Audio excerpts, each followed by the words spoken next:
అందరికీ నమస్కారం. ఎలా ఉన్నారు అందరూ? Thank you so much each and everyone.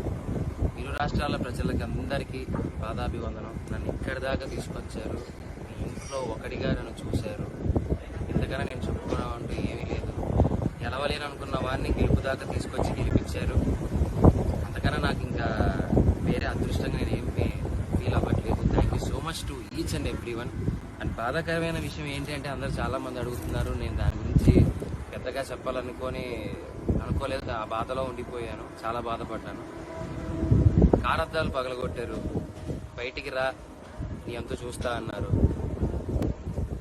నేను ఒక్కనే ఉన్నప్పుడు మీ ఇష్టం వచ్చింది చేసుకోండి, నాకేం భయం లేదు, ఎవరికి భయపడాల్సిన అవసరం లేదు. కానీ మన ఇంట్లో కూడా ఒక అమ్మ ఉంటుంది, ఒక అక్క ఉంటుంది, ఒక చెల్లి ఉంటుంది, ఒక భార్య ఉంటుంది.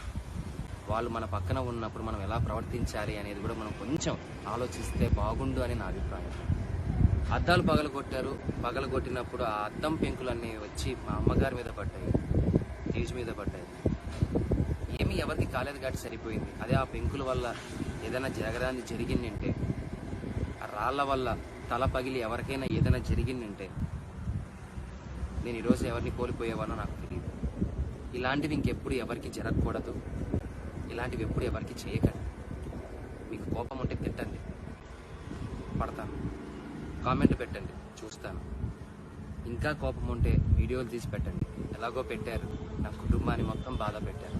నేను ఏది పట్టించుకోవట్లేదు. ఎందుకు అంటే నేను నమ్ముకుంటే నా హీరో, నా గురువు మాస్ మహారాజా రవితేజ గారు, ఆయన వచ్చి నాకు అవకాశం ఇచ్చిన రోజు నేను గెలిచాను. నేను బయటికి వచ్చిందే ఆ గెలుపులో వచ్చాను. కానీ గెలిచి ఒక ఆనందంతో బయటకు వస్తాను అనుకున్న నన్ను, నా కుటుంబాన్ని రోడ్డు మీద నించోబెట్టారు. అది చాలా బాధ వేసింది. పర్లేదు, నన్ను ప్రేమించే వాళ్ళు, నన్ను అభిమానించే వాళ్ళు ఉన్నారు కాబట్టి దేవుడు చల్లగా చూడబట్టి మా అమ్మకి, నా భార్యకి ఏం కాలేదు. నాకేమైనా పర్లేదు. మన ఇంట్లో ఆడవాళ్ళు మన పక్కన ఉన్నప్పుడు కొద్దిగా జాగ్రత్త వహిస్తే బాగుంటుంది. జాగ్రత్త ఏదైనా జరిగితే కప్పు పోతే తిరిగి తెచ్చుకోవచ్చు, డబ్బు పోతే తిరిగి సంపాదించవచ్చు, మనిషి పోతే తిరిగి తీసుకొని రాలేమండి. ఇది గుర్తు పెట్టుకోండి. చాలా రిక్వెస్ట్గా అడుగుతాను, దయచేసి ఇంకెప్పుడు ఇలా చేయకండి ఎవరి దగ్గర. Thank you so much. ఇప్పటికీ మీకు నా మీద ఏదైనా కోపం ఉంటే ఎక్కడ రమ్మంటారో చెప్పండి, వస్తాను, మీ ఇష్టం. కానీ ఎవ్వరికి ఇలా ఇంకెప్పుడు చేయకండి. I love you all. Thank you for each and everyone.